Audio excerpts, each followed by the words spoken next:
بینەرانی پایتەخت میدیا لە هەر شوەیەکە سڵاوتان لێ بێت وا دیارە ئێستا لە شاری هەولێر بە بۆنەی ئەوەی کە هەڵەبجە بووە بە پارێزگایەکی فەرمی و ئەمڕۆ لەلایەن پەرلەمانی عێراقەوە پرۆژە یاسایەکە پەسەند کرا ئێستا لە نێو شاری هەولێر لە شەقامی ئیسکان شیرینی دابش دەکرێت بە بۆنەی ئەوەی کە هەڵەبجە بووە بە پارێزگایەکی فەرمی عێراق.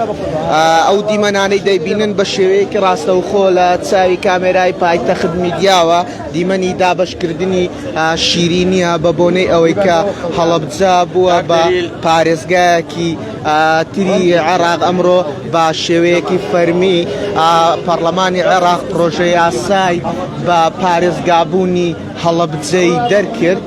ئەمەی کە دەیبینن دیمەنی بە پارێزگابوونی هەڵەبجەیە ژمارەیەک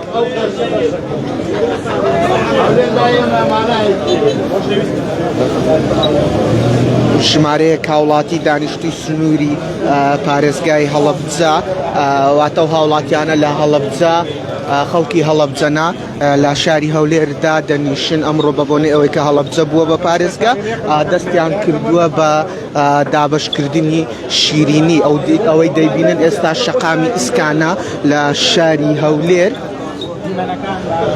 ئەو دیمەنانەی دەیبینن لە چاوی کامێرای پایتەخت میدیاوە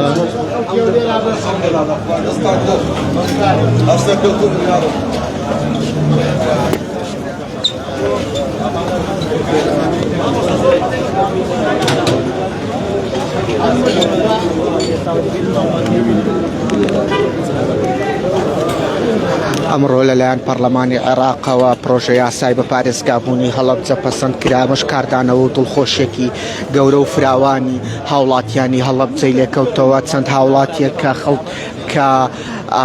خەڵکی شاری هەڵەبجەن بەڵام لە هەولێری پایتەختدا دەنیشن هاتوونەتە شەقامی ئیسکان چکولێت و شیرینی دابش دەکەن.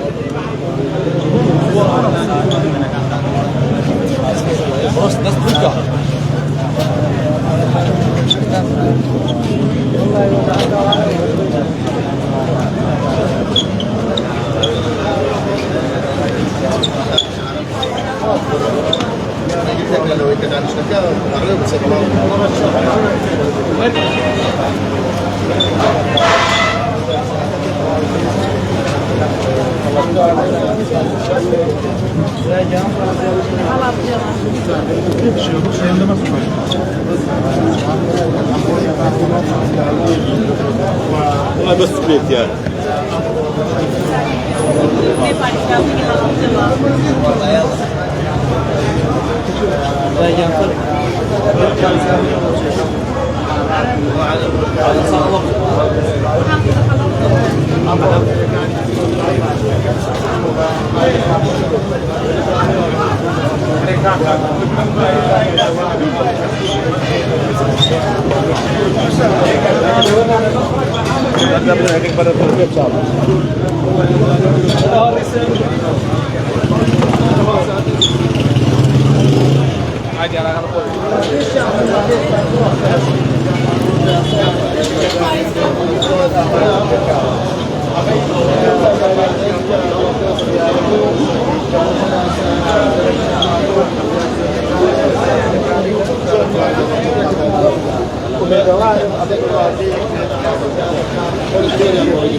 وا دیارە ئێستا سەرپەرشتیارانی ئەم ساڵاتچیە هەوڵ دەدەن کۆنگرەیەکی ڕۆژنامەوانی ئەنجام بدەن.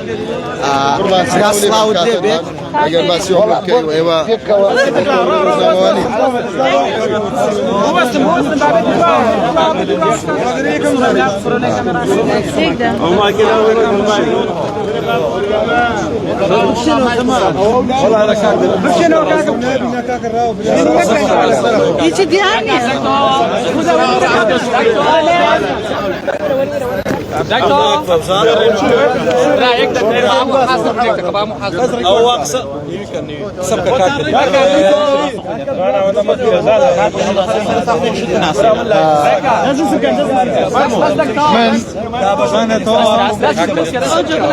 من مامۆستا دەلیلم خەڵکی هەڵەبجەم لێرە دەوامەکەم بەڕێوەبەری نووسینگەی وەزیری ڕۆشنبیری لاوانم.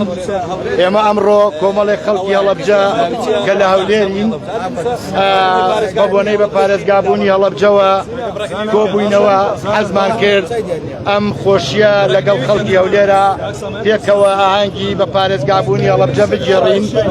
سەرەتا بەڕاستی دەستخۆشی لە تەواوی فراکسیۆنە کوردستانیەکانەکەین لە عێراق، سوپاسی یەکگرتووی و یەکگەڵوێستی لایەنە سیاسیەکانەکەین، سوپاسی تەواوی ئەندامانی پەرلەمانی ئەنجومەی نوێنەرانی عێراقەکەین. خەڵکی هەڵەبجە دەمێک بوو چاوەڕێی ئەم بڕیارە و ئەم مژدەیە بوو. ئەمڕۆ ئێمەش لە هەولێری پایتەخت پێمان خۆش بوو ئەم خۆشیە بگێڕین لەبەرەوەی ڕۆژگارێک کە ئێمە لێمان قەوماوەکو هەڵەبجەیی هەولێری خۆشەویست و هەولێریەکان باوەشیان بۆ کردینەوە. بۆیە ئەمڕۆ ئێمە بە شیرینی لەگەڵ هاوڕێیانم هەڵەبجەیی لێرە لە ناو شاری هەولێر گەڕاین، پیرۆزباییمان لە یەکتر کرد، هەولێریەکان پیرۆزباییان لە ئێمە کرد، ئێمەش پیرۆزباییمان کرد. ئەمە بۆ کورد گرنگە بە پارێزگابوونی هەڵەبجە و بۆ هاوکێشەی سیاسی گرنگە، بۆ عێراق گرنگە و ئەمە بەشێک بوو لەو پاداشتەی کە خەڵکی هەڵەبجە قوربانیەکی گەورەیدا. ئومێدەوارم بۆ لایەنە سیاسیەکان، بۆ فراکسیۆنە کوردیەکان ئەمە پەیامێک بێت چۆن لە هەڵەبجە و لە قەزیەی بە پارێزگابوونی هەڵەبجە یەک و یەکگرتوو بوون ئامانجیان پێکە. ئومێدەوارم ئەمە ببێتە دەواازەیەک هەموو لایەنە سیاسیە کوردیەکان یەک و یەکگرتوو بن، فراکسیۆنە کوردیەکان یەک و یەکگرتوو بن، بە یەک و یەکگرتووی ئەتوانین مافەکانمان بەدەستبێنین. پیرۆز بێ لە خەڵکی کوردستان، پیرۆز بێت لە خەڵکی عێراق، پیرۆز بێ هەموو لە ئازادی خوازان ئەوانەی قوربانیان داوە لەسەر خاکی کوردستان، پیرۆز بێت. ئومێدەوارم هەڵەبجە ببێتە دەواازەیەک بۆ وتاری سیاسی لایەنە سیاسیەکان، بۆ یەک و یەکگرتوویی و بەڕاستی سوپاسی تەواوی خەڵکی عێراقەکەین، سوپاسی لایەنە سیاسیەکانەکەین و لێرەشەوە سوپاس بۆ خەڵکی هەولێر کە ئەمڕۆ لەگەڵمانە ئەو خۆشییان گێڕا، ئەو ئاهەنگەیان گێڕا. ئێمە و هەولێر دوانەیەکین، لە قوربانیدان لەگەڵمانە بوون، لە خۆشیشدا لەگەڵمانە بوون. سوپاس بۆ ڕاگەیاندنکاران کە ئەمڕۆ لەگەڵمانە بوون و ئەوانیش بامان شێوە ئەم خۆشییان لەگەڵ ئێمەیە ئاماهەنگەیان گێڕا. هەر بژین و سەرکەوتوو بن، بژی کورد، بژی کوردستان. ئەمەی کە گوێبیستی بوون وتەی ئامادەکارانی ئەم ساڵاتچیە بوو. ئەگەر هاوکارم لەگەڵم بێت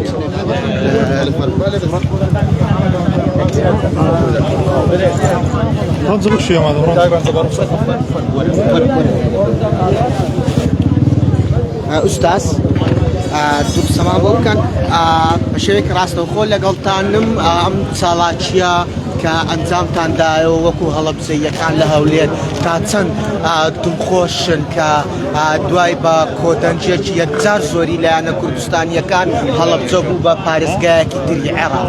سپاس بێەوە حتمما ئەمە بۆ کورد دڵخۆشیێکی گەورەیە. ئێمە ئەمڕۆ لە هەولێر لەگەڵ خەڵکی هەولێرە ئەم خۆشیەماوە هەنگەمان جێڕا لەبەرەوەی ئێمە هەولێرەکان مێژومان پێکەوەیە لە ڕۆژگارێکا کە قوربانیماندا و لێمان قەوما هەولێریەکان دەرگایان بۆ کردینەوە باوەشیان بۆ کردینەوە. دڵیام لەوەی هەولێریەکان وەک هەڵەبجەیەکان پێیان خۆش بوو و